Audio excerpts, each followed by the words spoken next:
Assalamualaikum warahmatullahi wabarakatuh. A'udzubillahi minasyaitonirrajim. Bismillahirrahmanirrahim.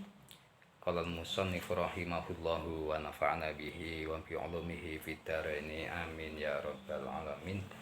Qalu subhanaka la ilma lana illa ma 'allamtana innaka antal alimul hakim. Qala rabbi shrah li sadri wa yassir li amri wahlul 'uqdatam min lisani yafqahu qawli.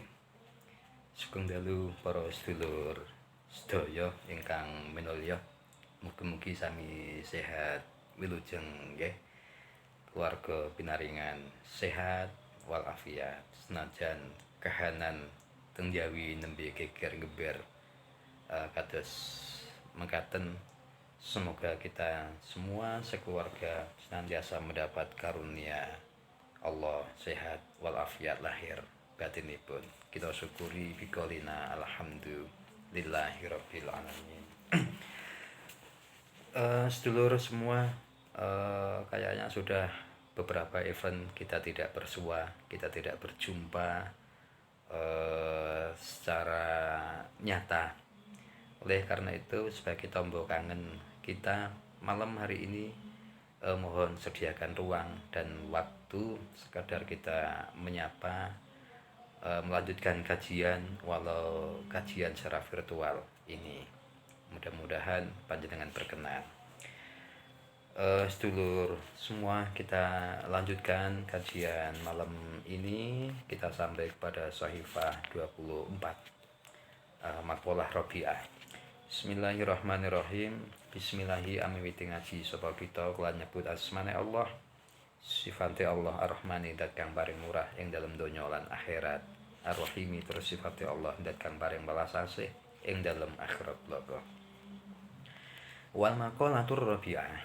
Wal maqalatu entawi ana maqalah ar-rabi'atu kang kaping 4 iku an Umar radhiyallahu an, riwayat saking Umar bin Khattab radhiyallahu an. Kajian malam ini kita akan membahas tentang apa yang disampaikan oleh sahabat Umar bin Khattab.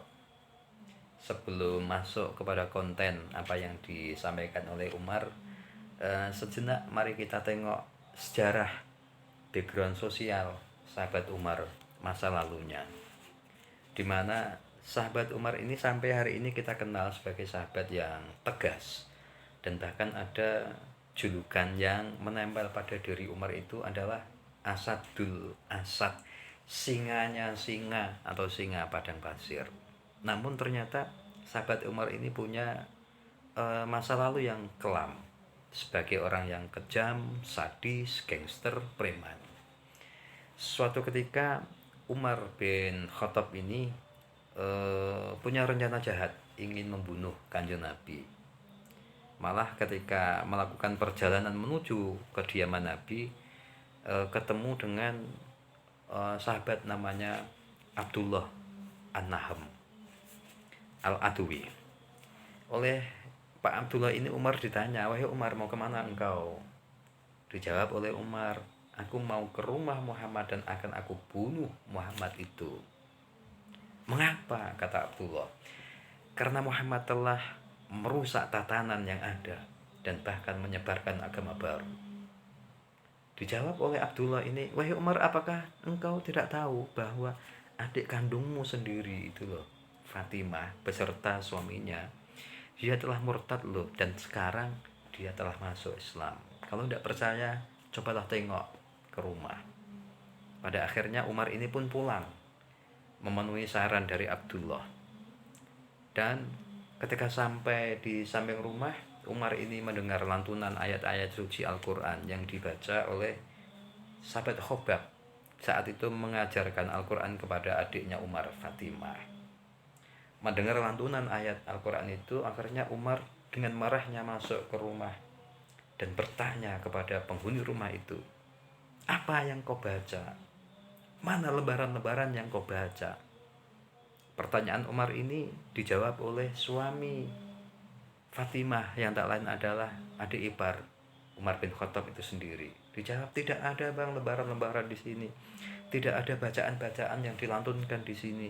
Padahal tadi di samping rumah Umar itu mendengar jawaban seperti itu. Akhirnya ditendanglah si ipar ini, akhirnya dia sampai delosor di lantai dan berlumuran darah. Melihat suaminya ini berlumuran darah, akhirnya si Fatimah menolong sang suami ini sambil melantunkan ayat juga ini, kayak ngenyek kepada Umar. Saat itu ayat yang dibaca adalah surat Toha. Ketika sampai kepada ayat Innani anallahu la ilaha illa ana fa'budni wa aqimis sholata li dzikri. Innani anallah, aku ini adalah Allah. Sesungguhnya aku ini adalah Allah. La ilaha illa ana, tiada Tuhan yang wajib disembah kecuali aku, Allah. Oleh karena itu fa'budni, maka sembahlah aku, wa aqimis sholata, dan tunaikanlah sholat, dirikanlah sholat setegak-tegaknya, semata-mata lidzikri, hanya karena untuk mengingatku. Mendengar bacaan ayat itu, Umar yang awalnya berhati keras sekeras karat, dia tersungkur di hadapan Khobab dan adiknya Fatimah. Kemudian Umar meminta supaya Umar ini diantar untuk bertemu kepada Rasulullah Muhammad Sallallahu Alaihi Wasallam, yang pada akhirnya Umar bin Khattab itu masuk dan memeluk agama Islam. Sedulur semua, ini pelajaran agung.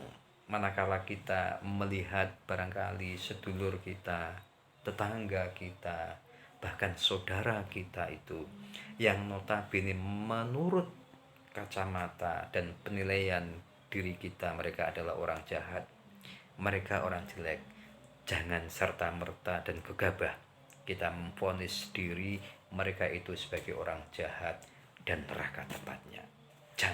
Jangan memvonis diri secepat itu, karena gelap itu adalah cahaya yang belum mendapatkan ruang. Sebetulnya nakal itu tidak ada, jahat itu tidak ada, akan tetapi nakal dan jahat itu hanyalah kebaikan yang belum mendapatkan tempat. Kita tunggu saja, siapa tahu punya nasib dan cerita yang sama dengan sahabat Umar radhiyallahu anhu. Nukila ani Syekh Abdul Mu'ti As-Samlawi, dinukil saking Syekh Abdul Mu'ti As-Samlawi, ana nabiya saat temene Kanjeng Nabi Muhammad sallallahu alaihi wasallam iku kala takon sapa Kanjeng Nabi li Jibril maring malaikat Jibril. Menurut riwayat Syekh Abdul Mu'ti, Kanjeng Nabi ini pernah bertanya kepada Jibril tentang nopo sifli hasanati Umar. Sif nyeritakno sapa sira Jibril li maring ingsun hasanati Umar, ing pira-pira kebagusane sahabat Umar. Wahai Jibril, ceritakan kepadaku kebaikan-kebaikan yang ada pada diri Umar. Lantas dijawab oleh malaikat Jibril, faqala mongko dijawab sapa Jibril, lau kanatil biharu midadan wasyajaru aklaman. Lau kanat lamun ana apa al biharu segara ana iku midadan dadi mangsi, wasyajaru lan wit-witan iku aklaman dadi pulpen, dadi pena. Dijawab oleh Jibril, Kanjeng Nabi, kebaikan Umar itu laukanatil bihar, seandainya air di samudra itu sebagai tinta, wasyajaru aklaman, dan pepohonan-pepohonan di alam raya ini sebagai penanya, lama hasorot mongko yekti ora bisa ngitung apa bihar ha ing hasanatu Umar. Niscaya air di samudra sebagai tinta dan pepohonan itu sebagai pena, tintanya air di samudra akan kering terlebih dahulu sebelum kebaikan-kebaikan Umar itu tercatat habis. Niku kebajikan yang ada pada diri Umar, wahai Kanjeng Nabi. Faqala mangkono ditakon meneh sapa Kanjeng Nabi, nek ngono ya sifli hasanati Abi Bakrin. Sif nyritakno sapa sira hasanati Abi Bakrin ing pira-pira kebagusane Abu Bakar. Abu Bakar niki ya sahabat, ya mertua saking Kanjeng Nabi. Kanjeng Nabi takon ning gone Jibril, "Wahai malaikat Jibril, lantas kebaikan-kebaikan yang ada pada diri Abu Bakar niku nopo?" Faqala Umaru hasanatun. Umar utawi Umar iku hasanatun kebagusan min hasanati Abi Bakrin saking pira-pira kebagusane Abu Bakar. Kanjeng Nabi kebagusan kebajikan Umar sing kaya ngono hebate mau ternyata itu hanyalah satu dari kebajikan Abu Bakar As-Siddiq. Na'udzubillah. Dawai Umar kembali kepada makalah, isud dunya bil mal wa isul akhirah bisolihil a'mal. Isud dunya utawi kamulyane donya utawi kahormatane donya iku bil mali kelawan bondo. Sedulur sekalian, dawuh saking sahabat Umar bahwa kemuliaan dunia ini bisa diraih dengan harta. Maka kadang penilaian kita sendiri tidak salah. Orang dihormati orang itu, yang terjadi orang lain bukan memandang seseorang itu karena ilmunya, bukan memandang seseorang itu karena usianya, bukan memandang seseorang itu karena akhlaknya, akan tetapi orang itu dihormati banyak yang melihat karena punya harta. Dan itu kata Umar memang tidak salah. Akan tetapi sedulur semua, Allah menciptakan kita ini bukan hanya sekedar mencari uang, mencari duit, lalu mati. Hidup ini adalah serba kejutan. Dan tidak ada titik aman dalam hidup ini. Semua orang bisa terlempar dari zona nyaman secara tiba-tiba tanpa ada kata permisi. Ini kalau hanya kita mengandalkan harta. Akan tapi memang tidak salah sahabat Umar bilang seperti ini, isud dunya bil mal. Kemuliaan dunia itu ya bisa diraih dengan harta. Akan tapi jangan lupa, harta itu hanyalah sebagai instrumen, bukan tujuan. Oleh karena itu mari kita langitkan, kita rohaniyahkan. Untuk apa? Untuk meraih derajat selanjutnya, yaitu wa isul akhirah bisolihil a'mal. Wa izul akhirati lan utawi kamulyane kampung akhirat iku bisa lihil akmali kelawan pira-pira kebagusane ngamal. Dan ternyata betul isud dunya bil mal, tetapi wa izul akhirah bisa lihil akmal. Oke lah, raihlah kebahagiaan duniamu, tapi jangan lupa pula dunia ini hanyalah tempat singgah sementara, ada akhirat yang kekal. Barangkali ada suatu ayat yang perlu kita jadikan prinsip, yaitu wala tangsa nasibaka minad dunya. Dan jangan lupakan nasibmu di dunia ini. Wabtaghi fi ma atakallahu daral akhirah. Carilah kebahagiaan di kampung akhirat, akan tetapi wala tangsa nasibaka minad dunya. Jangan lupakan sebelum ke akhirat kita singgah terlebih dahulu di dunia ini. Akan tetapi seluruh semua, dunia ini berasal dari kata dana. Dana itu artinya dekat, artinya sementara, dan tentunya kita tidak akan lama.